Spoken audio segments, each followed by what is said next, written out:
We're going to talk about the history of treatment efforts. We have to give credit to a couple of individuals that actually were responsible for the medical field playing a very influential role in regard to treatment efforts in our society.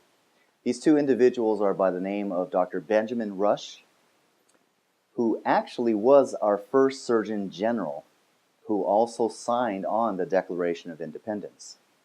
Another individual that we want to give credit to is Dr. Trotter. Dr. Trotter was the individual who gave the scientific formulation of drunkenness. He was the first to identify alcoholism as a disease.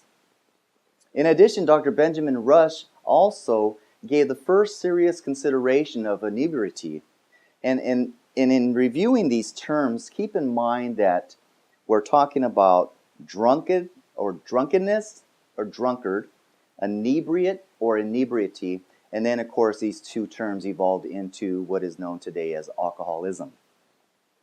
Dr. Benjamin Rush, as I said, was the first Surgeon General that actually paved the way towards the efforts in 1830 towards the hospitalization efforts versus incarceration or versus jail. At that time, between 1841 and 1874, there were 11 hospitals that treated alcoholics on the East Coast.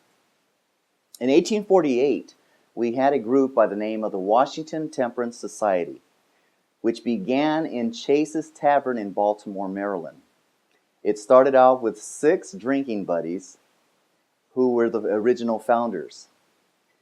This group unfortunately ended 8 years later due to the total prohibition movement, but was kind of like the early AA movement, very, very similar in that they wanted all drunkards to come and get reformed, and it was a somewhat of a buddy system where each individual brought another individual to the meeting, encouraging them, instilling hope that reform was possible. In 1876, we saw the Journal of Inebriety was a publication that attempted to advance the views of alcoholism, which actually played a major influential role in changing perspectives in regards to alcoholism as a disease.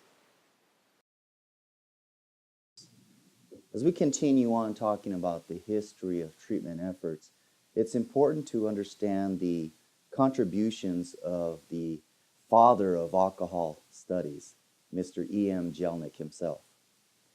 E.M. Jellinek and a group of others founded the Journal of Studies on Alcohol, also known as the QJSA, now known as the Journal of Studies on Alcoholism.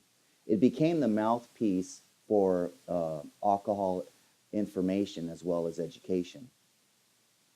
Jellinek is, as I said, Jellinek and Marty Mann were the co-founders of NCA, the National Council on Alcohol. Matter of fact, Marty Mann was the first president of NCA. In addition, Richard Peabody began to apply psychological methods to treatment of alcoholism, and he changed the term from drunkard or drunkenness to alcoholic or alcoholism. And so we see an evolution of terminology and perspectives changing here from inebriates and drunkenness or drunkard to actual medical terminology defined by the disease concept. And it was E.M. Jellinek that solidified that concept in his book that he had authored called The Disease Concept of Alcoholism, which he wrote while he was employed at Yale. In looking at the graph that was developed by E.M. Jellinek in his proposal that alcoholism is a disease, we look at the graph that he developed in that showing us that alcoholism is a progressive disease and that there are certain phases involved with alcoholism, the development of alcoholism.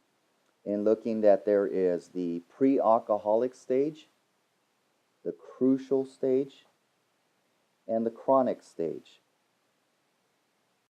So in looking at the pre-alcoholic stage, we see that there are some signs and symptomology such as occasional relief drinking, constant versus constant relief drinking, commencing, an increase in alcohol tolerance, an onset of memory blackouts, increasing dependence on alcohol.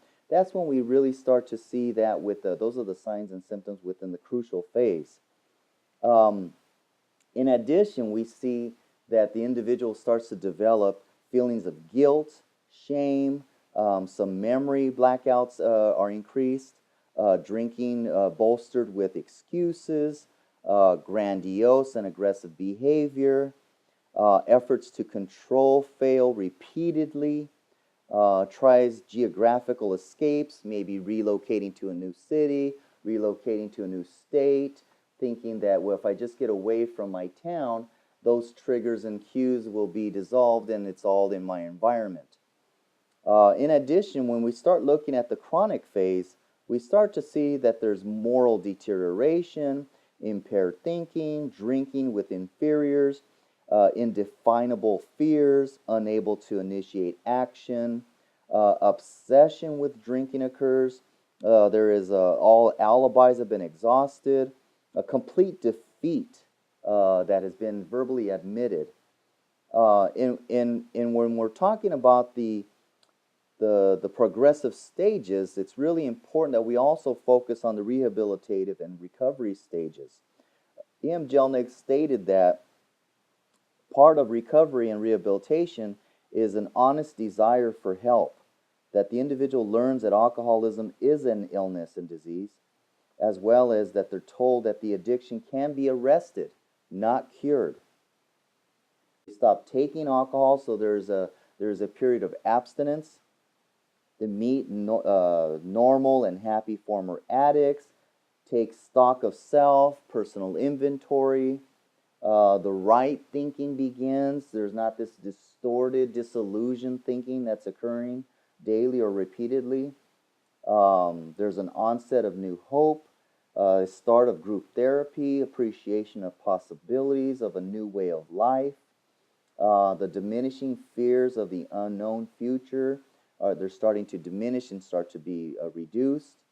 A desire to escape goes away, and there's more of an actual of facing and confronting life stressors instead of escaping. There's a rebirth of ideals, appreciation of real value, a confidence of who they are, contentment in sobriety, and of course an increasing tolerance. The realistic thinking sets in. They start to rest, they start to eat regularly, start to sleep regularly. There's an appreciation for family and friends, a new circle of stable friends.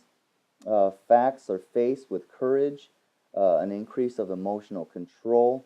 So we start to see that the individual, once they get into recovery and rehabilitation, you almost start to see it's almost like a black and white, a contrast versus persistent remorse and the loss of other interests.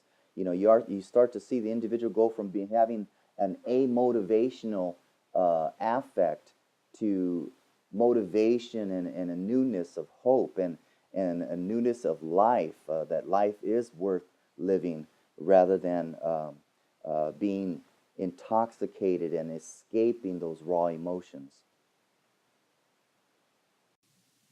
In 1970, Senator Howard Hughes sponsored the first comprehensive Alcohol Abuse and Alcoholism Prevention, Treatment, and Rehabilitation Act in 1970.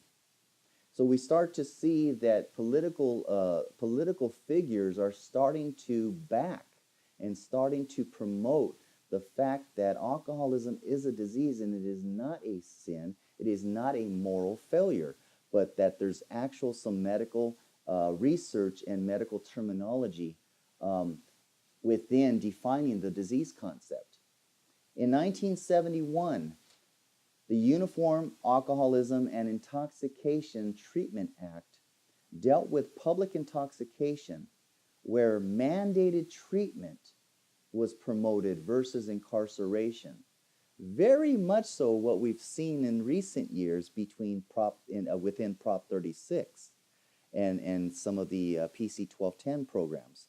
You know, it's interesting how history is repeating itself, and that we go back 40, 50 years, and now we're still dealing with the same social problems.